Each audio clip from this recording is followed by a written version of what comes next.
Salut à tous, bienvenue dans cette nouvelle vidéo. On va évoquer l'actualité mercato du Paris Saint-Germain, la Coupe du Monde des clubs. En tout cas, première information, deuxième recrue officielle pour le Paris Saint-Germain, après Marin ou Marine, je ne sais pas comment on prononce, qui a débarqué au Paris Saint-Germain, le gardien italien de 18 ans qui avait signé il y a quelques semaines au Paris Saint-Germain. Le Paris Saint-Germain va recruter une deuxième recrue, c'est officiel.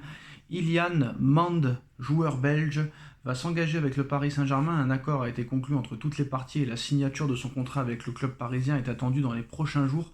Le jeune milieu de terrain belge rejoindra dans un premier temps l'équipe U23 du PSG tout en ayant l'opportunité de s'entraîner avec le groupe professionnel dirigé par Luis Enrique. Donc voilà, il s'entraînera avec le groupe professionnel, mais il jouera avec les U23 du Paris Saint-Germain. Je pense que si Enrique a donné son feu vert pour qu'il vienne, il doit valoir quelque chose. Voilà, on va pas se mentir, Enrique est pas là pour signer des joueurs et ne pas les faire jouer.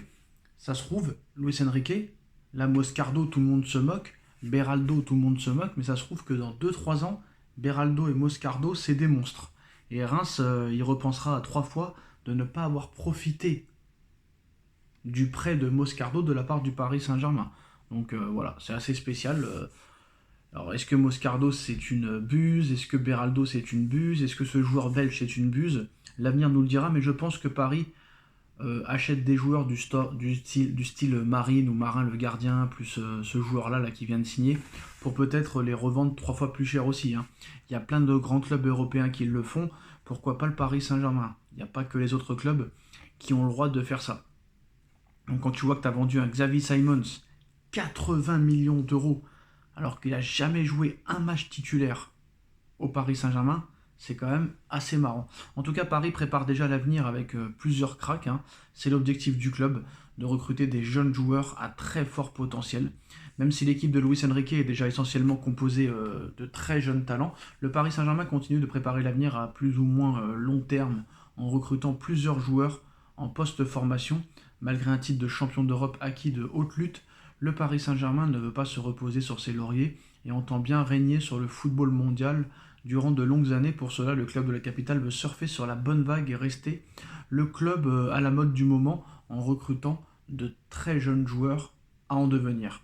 Et en vue de la saison prochaine, le groupe espoir du Paris Saint-Germain va voir l'arrivée d'un grand talent venu d'Europe, hein, d'après les informations de Sacha Taboulieri. Paris s'apprête donc effectivement à faire venir Ilan Mand, hein, milieu offensif belge, passé par Daines.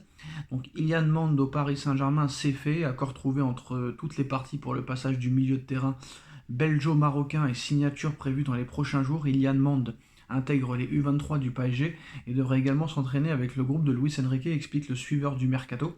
Qui suit Mand ne sera pas la seule recrue estivale en post-formation. Le PSG a envie de faire une razzia chez les jeunes talents.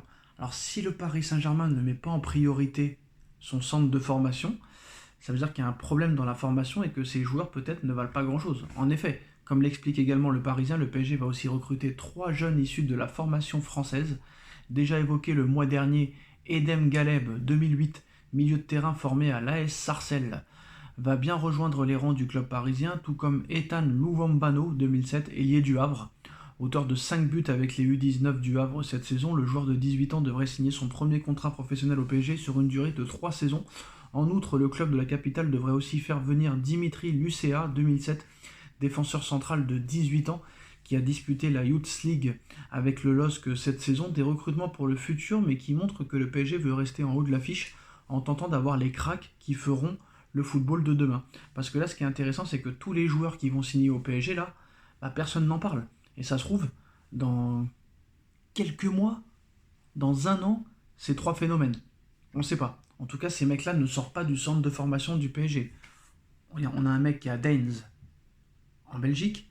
Il y a un mec qui vient de Sarcelles, un mec qui vient du Havre, un mec qui vient de Lille. Donc c'est pas des mecs qui sortent du centre de formation.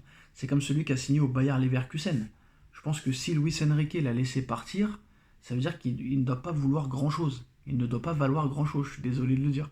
Un petit peu comme monsieur El Shaddai Bichabou, qui a quitté le Paris Saint-Germain pour 15 millions d'euros et qu'on n'a plus jamais revu depuis. C'est clair, c'est net, c'est précis.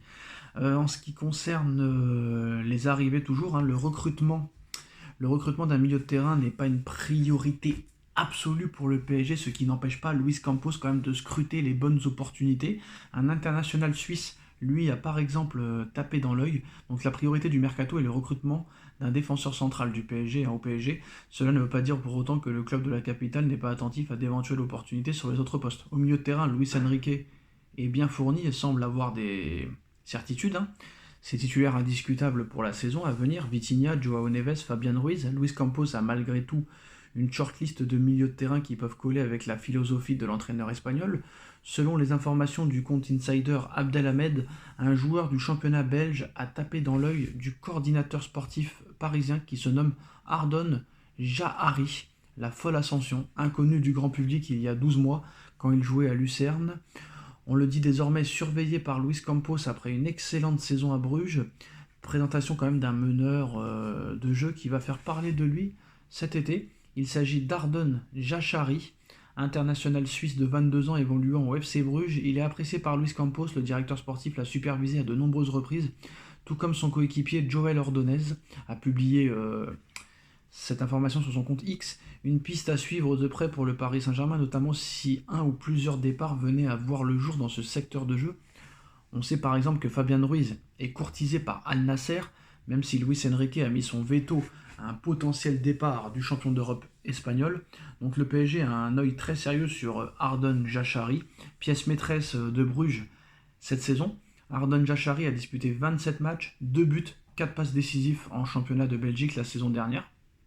Donc son profil serait toutefois intéressant, car assez unique au sein de l'effectif du PSG, puisqu'il s'agit, au contraire de Vitinha ou de Warren Zaïre-Emery par exemple, d'un pur milieu défensif, essentiellement capable de jouer en sentinelle devant la défense, avec un gabarit plus imposant que les milieux actuels du PSG. Reste maintenant à voir si cette piste sera étudiée de manière sérieuse et plus approfondie dans les semaines à venir, et si oui, quel sera le prix fixé par le FC Bruges pour sa pépite suisse. En tout cas, Paris, très clairement, ça a changé par rapport quand même il y a quelques années, hein. Là, très clairement, on est sur des inconnus, hein, comme Pacho, comme Doué, comme Neves, ou comme Barcola, avant qu'ils signent au Paris Saint-Germain. Même si on les connaissait un peu, ils avaient à peine 6 mois en Ligue 1. Donc ça va être intéressant de voir ça à l'avenir, parce que si le PSG arrive à construire une équipe de fous avec ça, ça risque d'être fortement intéressant. Puis après, il y aura des départs, hein. Kang In Lee qui prépare ses valises. Pour Asensio, on attend ce qu'Aston Villa décide. Pour Kolo Muani, on ne sait pas ce que la Juve décide aussi. Carlos Soler, c'est 20 millions ou rien. Kipembe, Skriniar, tout ça. On attend le retour des clubs qui l'ont eu en prêt.